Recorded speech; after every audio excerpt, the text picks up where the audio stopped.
People of the Purple Butterfly here, otherwise known as People of Seven on Twitter and YouTube, people are elsewhere on the internet.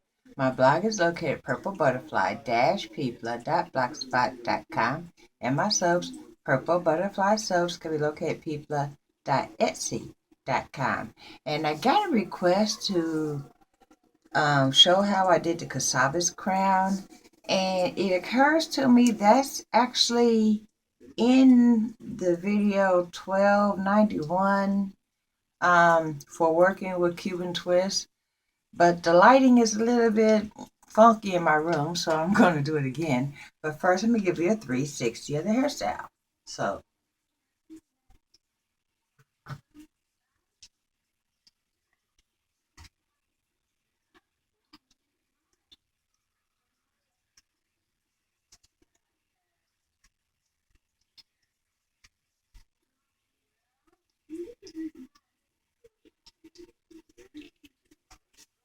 there you go. Now, I wear this hairstyle a lot when my hair is just my hair, but this time I did add 60 strands of extension hair because the entire back of my hair is braided up, and then I just put crochet braids in its place. I used Cuban twist double strand 16-inch, and each package of those is 15 strands, 15 sections of strands.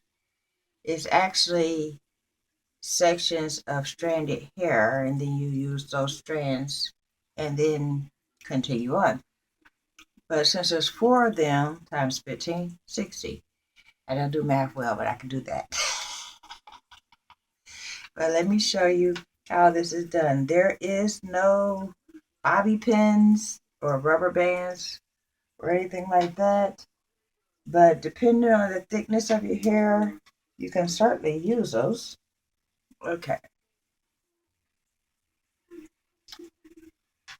This is what I actually got. The braids that's in the front is my hair, which is stopping right here. And then, of course, the extension hair. I had it gelled down earlier so that way it would make a nice congruent look. And I discovered gel is crunchy and itches, and I'm going to be washing that gel out of my hair. In fact, I came downstairs to do that, and it occurred to me before I do that, let me show you how to do this hairstyle.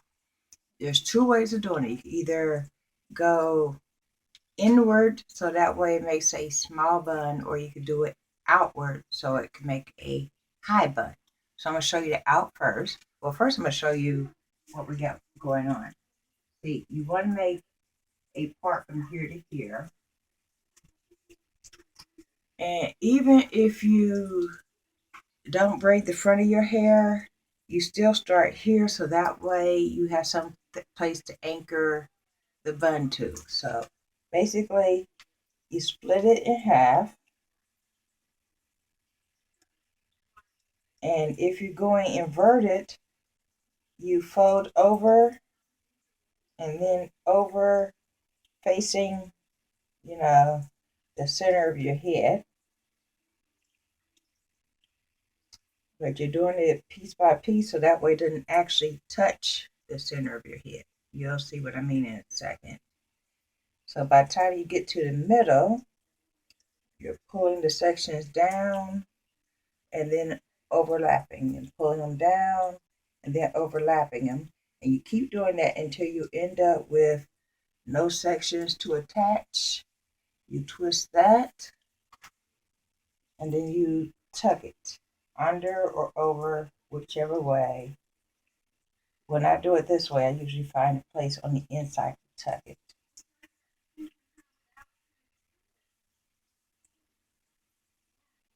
If your hair is thin, this is when you use bobby pins and all that. But this is how that would look.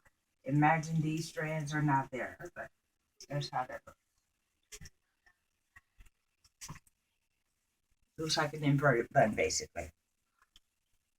Now, if you want to do it the way I had it, you want to fluff your hair up as much as possible which is why I have this in and a bunch of gel in to give it a little bit of body, because this stuff will lay flat. It'll do what I want, but it will lay flat. And I got that root realness effect going on because of the method that I showed in the video. Because at the bottom it's loose, and then it kind of unraveled, and then it's still tightly twisted at the ends. When I do this my hair, I usually blow it, dry it, or flat iron it, and then put gel on it, so that way when it does that let's curl up thing, it's curled up into my curling pattern. So then when it freezes in place, it's in the place of the hairstyle, but that makes a very flat bun at my current length. So that's why I added to it. But anyway, you're going to do the same thing. You're just going to split it in half.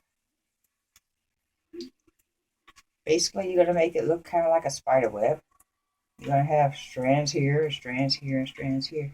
That's the reason it's called a cassava's crown, because you end up basically with 5 sections: a front, second, side, side, back, back.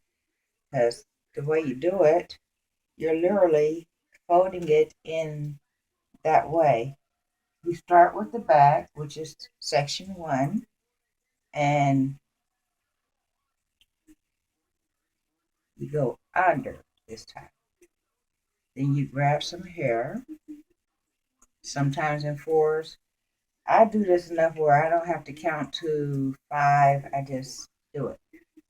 And you're doing the same thing you did the first time, but you're going under, which is harder to understand what you're looking at unless you know about the over. So that's why I showed you that one first.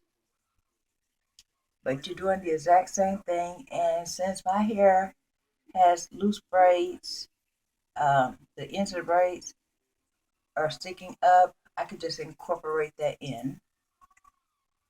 So when you get to the point where you run out of hair and do the twist, you're going to do the twist on the outside. So it's basically like you're doing it right here, but you're literally lifting it up and sliding it under that section of hair. Now, you can actually leave it like this, or you can make sure everything is tightly anchored. Take the little strands of hair that did stick up and anchor those in. Tuck in everything, okay? And just keep tucking and keep tucking. And that's why I usually do smaller sections when I do it, because a lot of times I do it without looking in the mirror and nothing sticks up. In fact, there was a couple of strands at church that was sticking up, and my mom goes, "You gonna leave that like that?" And I know her personality. She sees another place. She don't even realize she's loud. She's 70 years old, so you get away with that nonsense. And she would just keep harping on it all through the service. And I was trying to hear the preacher preach, so I just went ahead and fixed it. So everybody at church is probably going, "She's doing her hair." But you know me. I'm like, and so anyway, I get all that tucked in. And like, say for instance, it starts coming loose here, just keep on tucking. And then the braid pattern will show up eventually, because now you're pushing it further back and it anchors under. So now it ain't going to go anywhere no matter what I do. Okay? I can even move it a little bit here, or as a whole, I can move the whole thing that way so I can get a nice, even format. And that's how I got this.